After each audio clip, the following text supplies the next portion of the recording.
Bella a tutti ragazzi, benvenuti al nuovo video dell'espertmercato Batman napoletano. Come state? Spero tutto bene.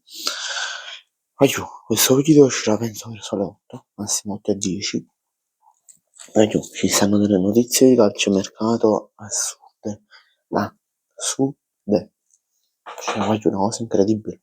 Comunque ore sono, anche sto registrando il video, sono le 7:40 più o meno. Non posso parlare perché stanno tutto quanto in medio, vabbè.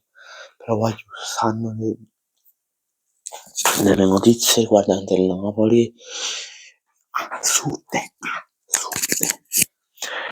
assurde, assurde. E per chi segue il gruppo Telegram, aiuto, stiamo crescendo molto sul gruppo Telegram, e sul gruppo Telegram ci sono le notizie su tutto il mondo del calcio, dalla Serie A addirittura fino alla Serie C, quindi e anche calcio estero. Quindi vedete di andare pure a fare un passo lì, così avete tutte le notizie in esclusiva. Partiamo da, tra virgolette, la meno peggio alla meglio, che poi sono contento per questa cosa. Allora, Torino su Barcas, nelle scorse ore il Torino ha sondato questo nome, questo calciatore, però è una cosa che, se a parer mio, sarà per giugno, sarà una cosa per giugno, perché noi siamo quasi alla fine di gennaio, siamo al 22 di gennaio, la settimana prossima, l'ultima di gennaio, quindi penso che è una cosa direttamente per giugno.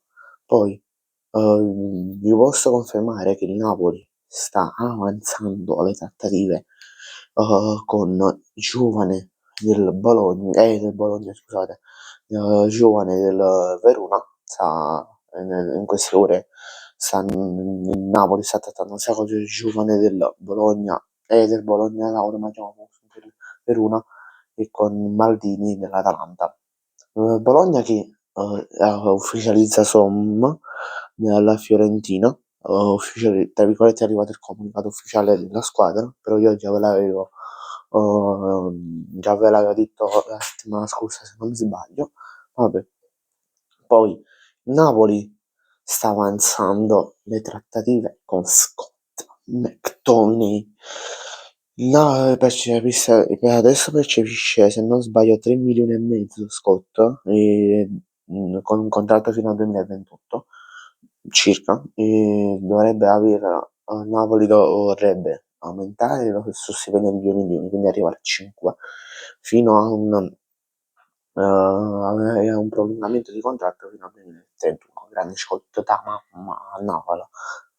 Poi la notizia più importante di questo di questa video e anche di questo calciomercato.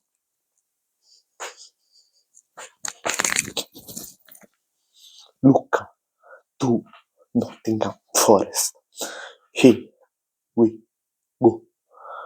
Prestito oneroso da 1 milione di euro, quindi lavori in le trattative perché ha venduto pure Noalanga, ha guadagnato 2 milioni. E però per la trattativa di Noalanga c'è il riscatto che sarà 25-30 milioni. Speriamo che pigliano chi loro carata sarà e speriamo proprio la Noviccia guadagniamo 30 milioni. Vabbè. E invece qua per Lucca il riscatto è a 40 milioni di euro. Io mi aspettavo pure qua un 30, massimo 35 milioni di euro, eh. Non mi aspettavo questa cifra, però vai giù, lo sapevo che loro Nottingham Forest in Inghilterra sono tutti sfondati ai soldi, quindi vai giù. Non, non ci scherziamo, che tra l'altro dopo verso le 10:30, ma massimo le 11, arriverà pure il video reazione di Luca Forest, quindi state sintonizzati sul canale. Io sto troppo contento, mo amma pensare a pigliare in prestito uno tra Daniel Maldini e il giovane del Verona, perché sennò Sim senza Nala, senza un centrocampista chi gioca, è il massa e basta, perché proprio Se seguite sempre il gruppo Telegram sapete che l'ala del Napoli brasiliana, Neres, si è infortunato e può rimanere in infermeria a lungo termine, quindi per farvi capire. Ma vabbè, io ragazzi vi ringrazio per la visione, ci vediamo nel video delle 10:30, 11, nel video della reazione di Dukkal al Nottingham e Malang al Galatasaray, e mi raccomando iscrivetevi al canale che è fondamentale, l'obiettivo per aprile sono i 350 iscritti e per fine anno 1000 iscritti. E ciao!